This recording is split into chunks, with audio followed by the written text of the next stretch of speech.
Gracias por visitar el canal de Ciencia Ficción y Fantasía. Por favor suscríbete para enterarte de nuevos audiolibros subidos y deja un me gusta en este video para visibilizar este canal. Muchas gracias. Audiolibro, Dagon de H.P. Lovecraft. Escribo esto bajo una tensión mental excesiva, pues esta misma noche habré dejado de existir. Sin un solo céntimo y cuando se acaba mi provisión de droga, que es lo único que me hace tolerable la vida, no puedo soportar más esta tortura y me precipitaré por la ventana de la buhardilla a la sórdida calle de abajo. No crean que, por mi esclavitud a la morfina, soy un degenerado. Cuando hayan leído estas páginas, garabateadas apresuradamente, quizá puedan imaginar, aunque nunca por completo, por qué debo encontrar el olvido o la muerte. Fue en uno de los lugares más abiertos y menos frecuentados del ancho Pacífico donde el carguero del que yo era contramaestre cayó víctima de un corsario alemán. La Gran Guerra estaba recién iniciada, y las fuerzas oceánicas de los hunos no habían caído aún en su posterior degradación, así que nuestro navío fue apresado de forma legal, mientras que los miembros de aquella tripulación éramos tratados con toda la consideración y buenas maneras que se nos debían como prisioneros navales.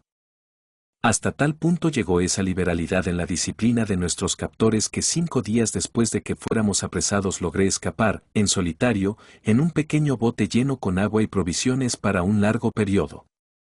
Cuando me encontré libre finalmente y a la deriva, apenas tenía idea de dónde me encontraba. Nunca había sido un buen navegante, y solo podía suponer remotamente, por el sol y las estrellas, que me hallaba en algún lugar al sur del Ecuador. Nada sabía de mi longitud y no podía ver isla o costa alguna. El buen tiempo seguía, y durante incontables días navegué sin rumbo bajo un ardiente sol, esperando que pasase por allí algún barco o llegara a las costas de alguna tierra adecuada. Pero no aparecieron ni el barco ni la costa, y comencé a desesperar en mi soledad bajo la inmensa inmensidad de aquel azul sin límites. El cambio ocurrió mientras estaba durmiendo. Nunca sabré los detalles, ya que mi sueño, aunque inquieto y repleto de pesadillas, era continuo. Cuando me desperté al fin, fue para hallarme medio tragado por una viscosa extensión de infernal cieno negro que me estaba rodeando, llegaba en sus monótonas ondulaciones hasta tan lejos como era capaz de divisar, y allí se encontraba encallado mi bote, a una cierta distancia. Aunque debería imaginarse que mi primera sensación debiera haber sido de asombro ante una transformación del paisaje tan prodigiosa e inesperada, en realidad me sentí mucho más horrorizado que anonadado, pues en aquel aire y en aquella corrompida ciénaga se percibía una atmósfera siniestra que me heló la sangre de las venas. La región era fétida debido a los restos en descomposición de peces y de otras cosas menos descriptibles que vi surgiendo del sucio cieno de aquella llanura sin límites. Quizá no debería esperar poder expresar con simples palabras la innombrable repugnancia que puede sentirse en ese absoluto silencio y esa yerma inmensidad. Imperaba el silencio más absoluto, y tan solo se divisaba una enorme extensión de lodo negro. No obstante, el mismo hecho de que aquel silencio fuese absoluto y la homogeneidad del paisaje me oprimían con un nauseabundo terror. El sol deslumbraba en todo lo alto de un cielo que casi me parecía negro por su crueldad, sin nubes, como si reflejase un estigio barrizal bajo mis pies. Mientras me arrastraba hacia el bote encallado me percaté de que únicamente una teoría podía explicar aquella situación. A través de algún inusitado cataclismo volcánico, una porción del fondo oceánico debía haber sido lanzada hasta la superficie, exponiendo regiones que durante innumerables millones de años habían permanecido ocultas bajo las insondables profundidades del océano. Tan ciclópea era la extensión de la nueva tierra que se había alzado bajo mis pies que, por mucho que aguzara mis oídos, no era capaz de detectar el más mínimo murmullo del oleaje del océano. No había pájaro marino alguno que descendiese a devorar las cosas muertas.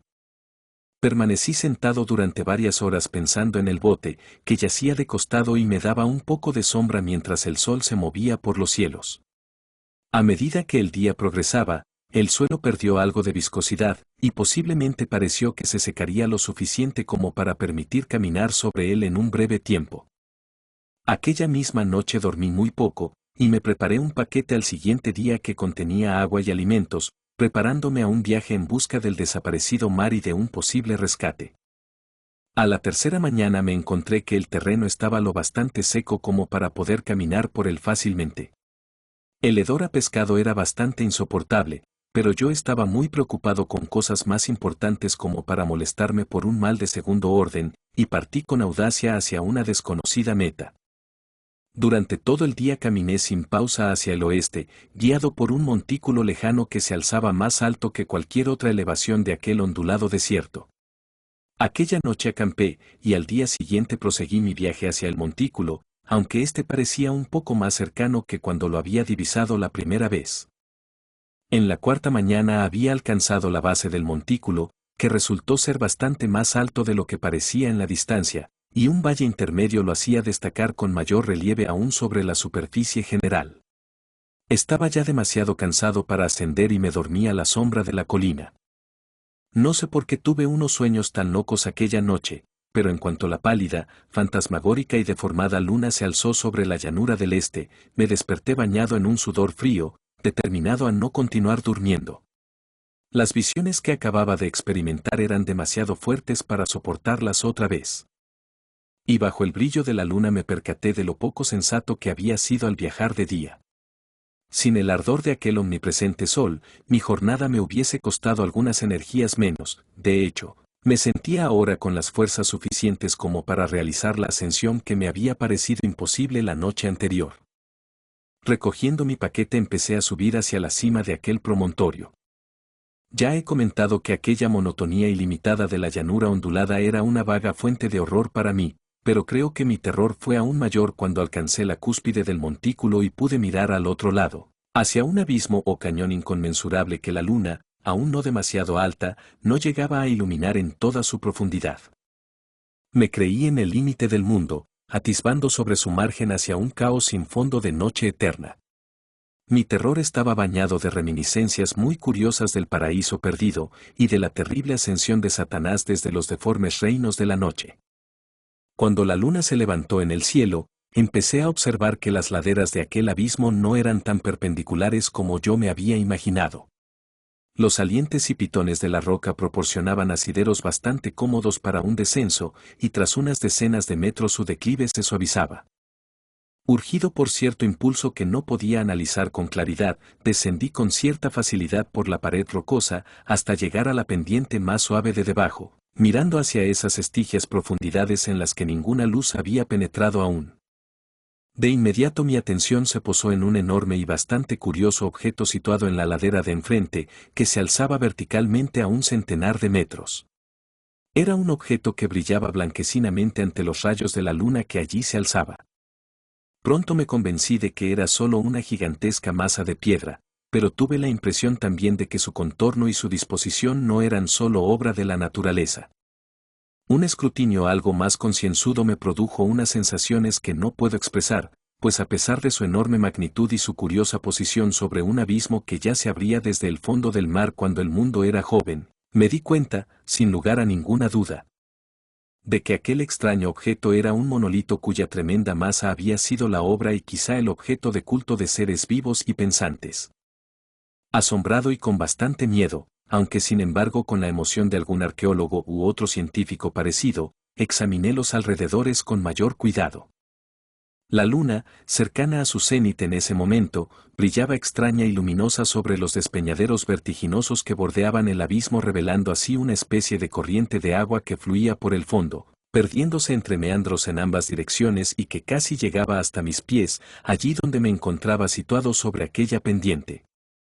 Al otro lado del abismo unas pequeñas olas lamían la base del ciclópeo monolito, en cuya superficie ahora podía divisar tanto inscripciones como toscas esculturas. La escritura se encontraba trazada en un sistema de jeroglíficos desconocidos para mí, y diferente a cualquier otra cosa que hubiese podido estudiar en los libros. En su mayor parte consistía en símbolos acuáticos muy estilizados: peces, anguilas, pulpos, crustáceos, moluscos, ballenas y otros. Los diversos caracteres que allí había representaban obviamente a seres marinos desconocidos para el mundo moderno, pero cuyas formas en descomposición ya había podido observar en la llanura surgida del mar. Sin embargo, las esculturas fueron lo que más atrajo mi atención. Visibles con claridad al otro lado del riachuelo, dado su gran tamaño, había en ellas una serie de bajorrelieves cuyos motivos habrían causado la envidia de cualquier doré. Creo que aquellas cosas intentaban representar a hombres, al menos a un cierto tipo de hombres, aunque aquellas criaturas tenían más bien la actitud de peces bajo las aguas de alguna gruta marítima, o se inclinaban como adoradores frente a algún monolítico túmulo que también parecía encontrarse bajo las aguas. De sus rostros y sus formas no me atrevo a hablar con mucho detalle, pues su solo recuerdo me produce desmayo. Eran más grotescos de lo que se pudo imaginar un Poe, 35, o un Bulwer, 36, pero infernalmente humanos en su trazado general, a pesar de sus manos y pies palmeados, sus repugnantemente gruesos y flácidos labios, sus ojos vidriosos y prominentes, y otros rasgos de un recuerdo todavía más desagradable. Algo muy curioso era que parecían haberse esculpido fuera de toda proporción con el resto de la escena, pues se veía a una de esas criaturas en el acto de matar a una ballena que se representaba solo como algo mayor que él mismo. Como comenté, especialmente me fijé en lo grotescos que eran y en su singular tamaño, pero al instante siguiente decidí que se trataba simplemente de los dioses imaginarios de alguna primitiva tribu de pescadores o navegantes. Alguna tribu cuyo último descendiente ya había desaparecido eras antes de que naciese el primer antepasado de los hombres de Piltón o Neandertal. Desanimado por esta visión inesperada de un pasado más allá de toda concepción del más imprudente de los antropólogos, me quedé pensativo mientras la luna producía unos extraños reflejos en el silencioso canal que se encontraba delante. Entonces lo vi súbitamente. Su ascenso hacia la superficie solo fue precedido por una ligera agitación, y de repente aquella cosa apareció a la vista sobre las oscuras aguas.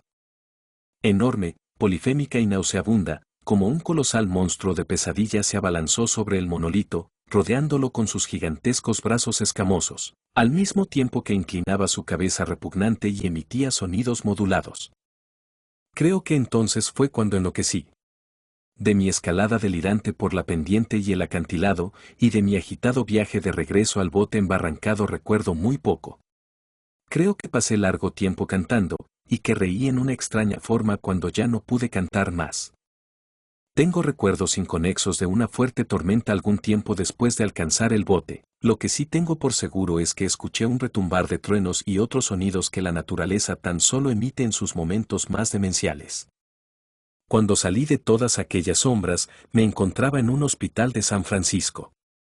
Allí fui llevado por el capitán de un buque norteamericano que había recogido mi bote en mitad del océano. En mi delirio, había dicho muchas cosas, pero me di cuenta de que se había prestado escasa atención a mis palabras. Mis salvadores nada sabían acerca de movimientos de tierras por el Pacífico, y no pensé que fuera necesario insistirles en algo que jamás se iban a creer.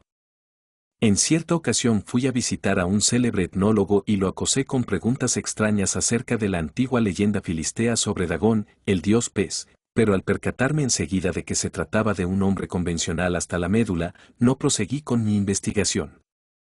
Es durante la noche, especialmente en el momento en que la luna brilla pálida y se ve deformada fantasmagóricamente, cuando vuelvo a ver aquella cosa.